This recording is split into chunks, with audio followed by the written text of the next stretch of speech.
ആകാശവാണി നമസ്കാരം. പ്രത്യേക വാർത്താ ബുള്ളറ്റിൻ വായിക്കുന്നത് കാർത്തിക വിശ്വംഭരൻ.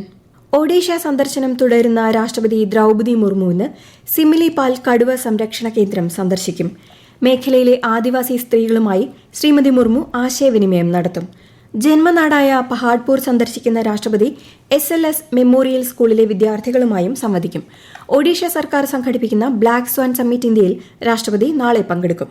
രാഷ്ട്രപതിയുടെ അഭിസംബോധനയിന്മേലുള്ള നന്ദിപ്രമേയ ചർച്ച പാർലമെന്റിന്റെ ഇരുസഭകളിലും ഇന്നും തുടരും. വിവിധ വിഷയങ്ങളെ ചൊല്ലിയുള്ള പ്രതിപക്ഷ ബഹളത്തെ തുടർന്ന് ലോക്സഭയിൽ ഇന്നലെയും നടപടികൾ തടസ്സപ്പെട്ടിരുന്നു. നിയമസഭയിൽ ഇന്നും പ്രതിപക്ഷ ബഹളം. ശബരിമല സ്വർണ്ണ അപഹരണ കേസിൽ 90 ദിവസമായിട്ടും കുറ്റപത്രം സമർപ്പിക്കാത്തതുൾപ്പെടെയുള്ള വിഷയങ്ങൾ ചൂണ്ടിക്കാട്ടി പ്രതിപക്ഷം ബാനറുകളും മുദ്രാവാക്യ വിളികളുമായി ഡയസിന് മുന്നിൽ പ്രതിഷേധിച്ചു. ശബരിമല വിഷയം സഭയിൽ ചർച്ച ചെയ്യാൻ പ്രതിപക്ഷം തയ്യാറാക്കാത്തത് ഖേദകരമാണെന്ന് സ്പീക്കർ പറഞ്ഞു. എന്നാൽ സമാധാനപരമായാണ് പ്രതിഷേധിക്കുന്നതെന്ന് പ്രതിപക്ഷ നേതാവ് VD സതീശൻ വ്യക്തമാക്കി.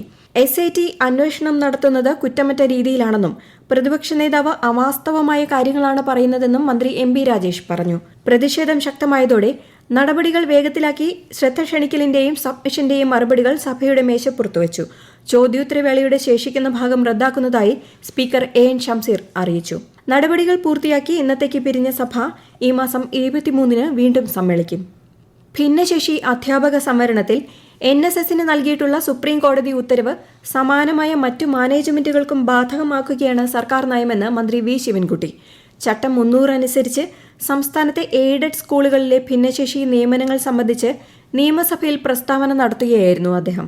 ഭിന്നശേഷി ഉദ്യോഗാർത്ഥികളുടെ അവകാശം സംരക്ഷിക്കുന്നതിനൊപ്പം മറ്റ് അധ്യാപകരുടെ പ്രശ്നങ്ങളും എത്രയും വേഗം പരിഹരിക്കാനാണ് സർക്കാർ ശ്രമമെന്നും മന്ത്രി പറഞ്ഞു. പരീക്ഷാ സമ്മർദ്ദം ഉൾപ്പെടെയുള്ള വിഷയങ്ങളിൽ പ്രധാനമന്ത്രി വിദ്യാർത്ഥികളുമായി നേരിട്ട് സംവദിക്കുന്ന പരീക്ഷാ പേ ചർച്ച പരിപാടി നാളെ. പരിപാടി കാണാൻ പൌരന്മാരോട് പ്രധാനമന്ത്രി നരേന്ദ്രമോദി ആഹ്വാനം ചെയ്തു. രാജ്യത്തെ യുവജനങ്ങളുമായി സംവദിക്കുന്നത് ഉന്മേഷദായകമാണെന്നും പ്രധാനമന്ത്രി സമൂഹമാധ്യമത്തിൽ കുറിച്ചു. കേരളത്തിൽ SIRന്റെ ഭാഗമായുള്ള ഹിയറിംഗിലൂടെ 19,021 പേർ വോട്ടർ പട്ടികയിൽ നിന്ന് പുറത്തായതായി മുഖ്യ തെരഞ്ഞെടുപ്പ് ഓഫീസർ രത്തൻ യു കേൽക്കർ. ഇതിൽ 2,510 പേർ എന്യൂമറേഷൻ കാലഘട്ടത്തിൽ മരണപ്പെട്ടവരും 989 പേർ വിദേശ പൌരത്വം സ്വീകരിച്ചവരും 15,522 പേർ താമസം മാറിയവരുമാണെന്ന് അദ്ദേഹം അറിയിച്ചു.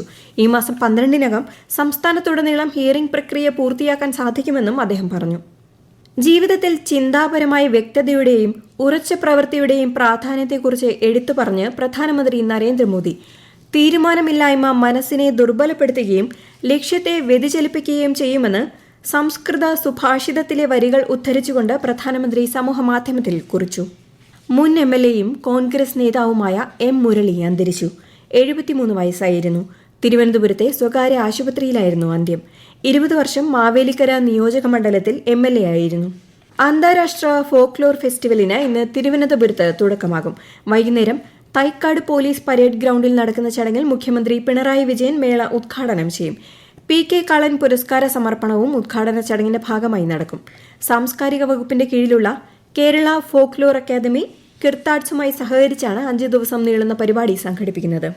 കേന്ദ്ര ആഭ്യന്തരമന്ത്രി അമിത്ഷാ 3 ദിവസത്തെ സന്ദർശനത്തിനായി ഇന്ന് ജമ്മുകശ്മീരിലെത്തും. കേന്ദ്രഭരണ പ്രദേശത്തെ സുരക്ഷ, ക്രമസമാധാനം, വികസന പ്രവർത്തനങ്ങളുടെ പുരോഗതി എന്നിവ വിലയിരുത്തുന്നതിനാണ് സന്ദർശനം. Santosh trophy football semi final മത്സരങ്ങൾ ഇന്ന് നടക്കും. സെമിയിൽ കേരളം പഞ്ചാബിനെയും സർവീസസ് റെയിൽവേസിനെയും നേരിടും. അസമിലാണ് മത്സരങ്ങൾ നടക്കുന്നത്. വനിതാ പ്രീമിയർ ലീഗ് ക്രിക്കറ്റിൽ ഇന്ന് കലാശ പോരാട്ടം. വഡോദരയിൽ രാത്രി 7:30 ആരംഭിക്കുന്ന ഫൈനലിൽ ഡൽഹി ക്യാപിറ്റൽസ് റോയൽ ചലഞ്ചേഴ്സ് ബംഗളൂരുവിനെ നേരിടും. ബംഗളൂരുവിന് ഇത് 2ാമത്തെ ഫൈനലാണ്. അതേസമയം കന്നിക്കിരീടം തേടിയാണ് ഡൽഹി ഇറങ്ങുന്നത്. ഈ സീസണിൽ 10 കോടി രൂപയാണ് സമ്മാനത്തുകയായി BCCI അനുവദിച്ചിരിക്കുന്നത്. ശബരിമല സ്വർണ്ണ അപഹരണ കേസിൽ മുഖ്യപ്രതി ഉണ്ണികൃഷ്ണൻ പോറ്റിയുടെ ജാമ്യ ഹർജിയിൽ കൊല്ലം വിജിലൻസ് കോടതി ഇന്ന് വിധി പറയും. അതേസമയം തന്ത്രി കണ്ഠര് രാജീവര് പണം നിക്ഷേപിച്ച തിരുവല്ലയിലെ സ്വകാര്യ ധനകാര്യ സ്ഥാപനത്തിലും ഉടമയുടെ വീട്ടിലും ED ഉദ്യോഗസ്ഥർ പരിശോധന നടത്തുകയാണ്. ആറന്മുള പാർത്ഥസാരഥി ക്ഷേത്രത്തിലെ അഷ്ടമി രോഹിണി സദ്യയിൽ ആചാരലംഘനമുണ്ടായെന്ന ആരോപണത്തെ തുടർന്ന് നിശ്ചയിച്ച പരിഹാരക്രിയകൾ ഇന്ന് നടക്കും. അഷ്ടമി രോഹിണി വള്ളസദ്യയാണ് ഇന്ന് 11:30 നടക്കുക. പ്രത്യേക വാർത്താ ബുള്ളറ്റിൻ കഴിഞ്ഞു. അടുത്ത വാർത്താ പ്രക്ഷേപണം 12:30.